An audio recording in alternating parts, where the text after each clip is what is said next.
تازه‌ترین اخبار و گزارش‌های روز را از استودیوی مرکزی رادیو آزادی از پراگ تقدیم شما می‌کنیم. درود. سرخط موضوع‌های مهم. رهبر مرکز تحقیقات استراتژی نزد پرزیدنت تاجیکستان میگوید که روسیه و چین به خاطر مبارزه با گروه دهشت افکن دولت اسلامی با طالبان افغان مذاکرات دارند. ایران به یاد سابق رئیس جمهور این کشور علی اکبر هاشمی رفسنجانی 3 روز ماتم ملی اعلام کرده است. ایشون در ساعت 7:30 بعد از ظهر به لقاء الله پیوستند. و گزارش از پناهگاهی که در آن مردم بی سرپناه قرقیزستان سرمای زمستان را پشت سر میکنند. در اینجا مرا با لباس و غذا تامین کردند. تا آخر عمر از آنها منت دارم. روسیه و چین به عنوان اعضای سازمان همکاری شانگهای و پیمان امنیتی دست جمعی برای مقابله با حرکت دولت اسلامی با طالبان در تماسند. خدایبردی خالق نظر رهبر مرکز تحقیقات استراتژی تاجیکستان روز 9 انور در یک نشست خبری توضیح داد که این مذاکرات به خاطر مبارزه با گروه تندروی دولت اسلامی جریان میگیرد. با وجود آنکه رژیم طالبان سال 2001 از سوی ائتلاف بین‌المللی با رهبری آمریکا سرنگون شد، مقاومت خود را در داخل افغانستان ادامه داده در 2 سال پیش به پیشرفت‌های زیادی نائل گشت. علی اکبر هاشمی رفسنجانی رئیس جمهوری سابق ایران شام دیروز از عالم درگذشت. رفسنجانی یکی از عمده‌ترین چهره‌های سیاسی در چند دهه گذشته در ایران و از بنیادگذاران جمهوری اسلامی محسوب می‌شد. در زمان پرزیدنتی او چند دوره مذاکرات صلح تاجیکان در تهران گذشت و خود او پیش از امضای سازشنامه صلح به دوشنبه آمده بود. ساجده میرزا گزارش می‌دهد.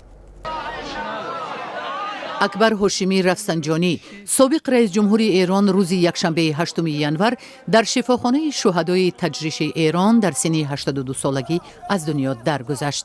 ایشون حدوداً 1:06 به بیمارستان حالشون بد شد، به بیمارستان منتقل شدن. اونجا یه تیم پزشکی سعی کردن که احیا کنن، متاسفانه نتونستن احیا بکنن. به طور کاملا ناگهانی دچار ایست کامل قلبی شدند. بلافاصله به نزدیکترین بیمارستان منتقل شدند. در بخش اورژانس تیم پزشکی شامل متخصصین قلب، بیهوشی و طب اورژانس همه اقدامات لازم را انجام دادند، اما متاسفانه این اقدامات مؤثر واقع نشد و ایشون در ساعت 7:30 بعد از ظهر به لقاء الله پیوستند. رفسنجانی یکی از ستون‌های انقلاب اسلامی شناخته می‌شد. او جانبدار روابط بهتر با ممالک غرب بود و در مسائل زیاد سیاست‌های محافظه‌کاران را به چالش می‌کشید. سیاستمداران اصلاح طلب ایران او را یکی از رهبران خود می‌دانستند. یکی از بزرگترین استوانه‌های انقلابیار امامیار حضرت رهبری از دست آیت الله رفسنجانی که از سال 1989 تا سال 1997 2 دوره ریاست جمهوری ایران را بر عهده داشت، در انتخابات پرزیدنتی سال 2005 در مقابل محمود احمدی نژاد ناکام شد. از سال 2009 مقامات ایران رفسنجانی و اهل عائله‌اش را به پشتیبانی از جنبش مخالفین متهم کردند و در انزوای شدید سیاسی قرار دادند. در سال 2012 دختری رفسنجانی فایزه با جرم ترغیبات ضد دولتی به مدت 6 ماه و پسری او مهدی با اتهام فساد و تهدید به امنیت کشور به مدت 10 سال زندانی شدند. فشارهای سیاسی او را روح افتاده و از صحنه سیاسی دور نکردند. در سال 2013 رفسنجانی می‌خواست در انتخابات پرزیدنتی ایران اشتراک کند، ولی با اشاره به سن و سالش نهادهای ناظر نامزدی او را ثبت نکردند و او از رئیس جمهور فعلی حسن روحانی پشتیبانی کرد. فرزند رفسنجانی میگوید که پدرش تا روزهای آخر در فکر مردم بود. همیشه دغدغه مردم رو داشت. یعنی این مدتی که ما در کنار ایشون بودیم همیشه به فکر مردم بود. مردم الان محبت دارن. منم شرایط روحیم یک حالت ناباوریه الان اینجا خدمت شما هستم. در پی اعلان مرگ رفسنجانی صدها طرفدار رئیس جمهور سابق ایران در نزد شفاخانه جمع آمدند. بسیار متاسف شدم. من لحظات ابتدایی به واسطه شبکه‌های اجتماعی متوجه شدم و خیلی ناراحت متأثر هستم. میرفتم منزل و گفتم که حالا در جمع مردم حضور داشته باشم. والا من احترام خاصی برای ایشون قائل هستم. اشکام هم نمیذاره حرف بزنم. با مرگ رفسنجانی در عرفه انتخابات پرزیدنتی ماه می، رئیس جمهور ایران حسن روحانی و جنبش اصلاح طلب سرپرست مهمی را از دست دادند. مراسم دفن رفسنجانی روز سه‌شنبه در تهران برگزار می شود.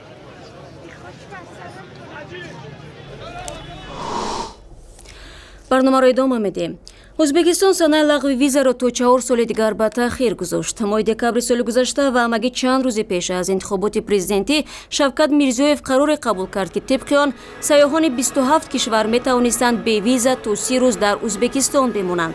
این قرار باید از 1 اپریل امسال به اجرا می درآمد، اما شوکت میرزیویف پرزیدنت تازه انتخاب آن را تا 1 ژانویه سال 2021 به تاخیر انداخت. در متن قرار پرزیدنت ازبکستان آمده است که این تصمیم را مقامات دخلدار گرفتند. 2 هفته پیش پرزیدنت تاجیکستان در ملاقات با معاون سروزیر ازبکستان رستم عظیموف ساده و یا بیکار کردن ویزا بین این دو کشور همسایه را پیشنهاد کرده بود. برمیگردیم به تاجیکستان. دو بانک بزرگ تاجیکستان با بازگرداندن مبلغ مشتریان آغاز کردند. از جمله مسئولین تاجیک صادرات بانک میگویند آنهایی که در این بانک پسنداز دارند مقداری از پول خود را قسم به قسم در طول 1 سال با پول سامانی و یا ارز خارجی میتوانند پس بگیرند. تاجیک صادرات بانک میخواهد مسئولیت‌های خود در نزد مشتریانش را از جمله با راهی به فروش گذاشتن مقداری از مال ملک و سهمیه‌هایش اجرا کند. برای یوسفی این موضوع را پیگیری کرده است. تاجیک صادرات بانک و اگرو اینوست بانک دو بانک دچار مشکل شده با دادن معاش و پسندازهای مشتریانشان شروع کردند. اما تا حال این گونه عملیات در دو بانک دیگری پرمشکل فانان بانک و تاج پرام بانک آغاز نشده است. مشتریان بانک امکان پیدا کردند، آنها که دارنده های کارت های پرداختی هستند امکان پیدا کردند که همه روزه به مقدار 100 سومانی از بانکمات ها پول نقد دسترس کنند و تا 200 سومانی دیگر در مرکز های سودا و خدمات رسانی پرداخت های غیر نقدی را انجام دهند. در ماه گذشته حکومت تاجیکستان به خاطر پشتیبانی مالی به این 4 بانک تجارتی به مقدار 3 میلیارد و 850 میلیون سومانی کمک کرده بود. از این مقدار 2 میلیارد و 250 میلیون سومانی آن برای سالمگردانی وضع تاجیک صادرات بانک جدا شده است. امروز وضع به اعتدال آمده ایستاده است. مردم علاقه من از 3 ژانویه امسال تاجیک صادرات بانک با پرداخت مبلغ‌های نقدی امانتگزاران در حدود مثلا $200 آمریکایی با اکویوالنت سومانی شروع کرد. هر روز حدود 120 نفر امانتگزاران تاجیک صادرات بانک از سوی کارمندان بانک با نوبت دعوت و امانت‌هایشان در حدود معین شده پرداخت می‌گردد. در طول 7 ماه گذشته تاجیک صادرات بانک و بعداً اگرو اینوست بانک، فانان بانک و تاج پرام بانک با مشکل جدی مالی دچار شده و توان پرداخت معاش و امانت‌های مشتریان را از دست داده بودند. همراه گرفتن نمیتونیم. این چند خواهد شده؟ 3 ماه شده همتریه. 3 ماه شده که فقط همی بانک هم خیلی پس یعنی مقامات 4 بانک تجارتی وظیفه‌دار شدند که در مدت 5 ماه سهمیه‌های خود را به فروش رسانند تا به این وسیله وزارت مالیات تواند از حساب آنها مبلغ‌های قرضی را به بانک ملی پرداخت کند. در صورت کوتاهی در اجرای این امر مال و اشیا و اموال بانک‌های تجارتی که به گرو گذاشته شده‌اند مصادره خواهند شد. برای یوسفی، آزادی، دوشنبه. با ابتکار تعدادی از روزنامه‌نگاران تاجیک در مکتب تحصیل کرده ژورنالیست شریفی میرسایزاد در ولایت ختلان بخشیده به سال روزی اولف و یادگاری نصب کرده شد. مسئولین مکتب پیشنهاد کردند که مؤسسه تعلیمی به نام این روزنامه‌نگار گذاشته شود. همچنین قرار است در ناحیه وسیع نیمپایکاره شریفی میرسایزاد بنیاد گردد. شریفی میرسایزاد یکی از معروف‌ترین راویان رادیوی تاجیکستان ماه ایون سال گذشته بر اثر بیماری قلب در سن 50 از عالم رفت. او از سال 1992 تا پایان عمر در رادیوی تاجیکستان ابتدا در شبکه اول و سالهای آخر در صدای دوشنبه کار کرده است. نگاه می‌اندازیم به قرقیزستان. در این کشور 3 مکان موقتی فعالیت می‌کنند که برای زنده ماندن افراد بیکس و بیخانمان کمک می‌رساند. اما مسئولین این پناهگاه‌ها می‌گویند آنها نمی‌توانند همه افراد نیازمند را فرا بگیرند، زیرا به فرق از سال‌های پیش تعداد این قشر از حساب جوانان زیاد می‌شود. همکاران ما از سرنوشت چند باشنده سالمند این پناهگاه‌ها قصه می‌کنند. معمولاً در نصف روزی تمام جایهای نشست در آشخانه پناهگاه موقتی برای آواره‌ها بند می شود. باشندگان این مؤسسه با چشمان گرسنه به آشپز می‌نگرند و در ساعت رس و 12 آشپز بگهین به تقسیم خوراک آغاز می‌کند. Birincisi kesme, ikincisi kaşar молочный, yumurta менен. خوراک یکم لغمان با گوشت، برای دوم باشد شیربرنج با تخم. همچنین نان و شیرین چای هم می‌دهیم. Спросите, я не знаю. Мы довольны. Рахмат и спасибо. نینا دیمیتریونا ناراضی از تقدیر مدتی زیاد است که در پناهگاه به سر میبرد. او میگوید هنوز از زمان تولد روزی خوش نداشت چون از به دنیا آمدنش در عائله خرسند نبودند. برای پدر و مادرندرم من فرزند نامشروع بودم. از 4 سالگی رنج و عذاب و تحقیر من آغاز شد.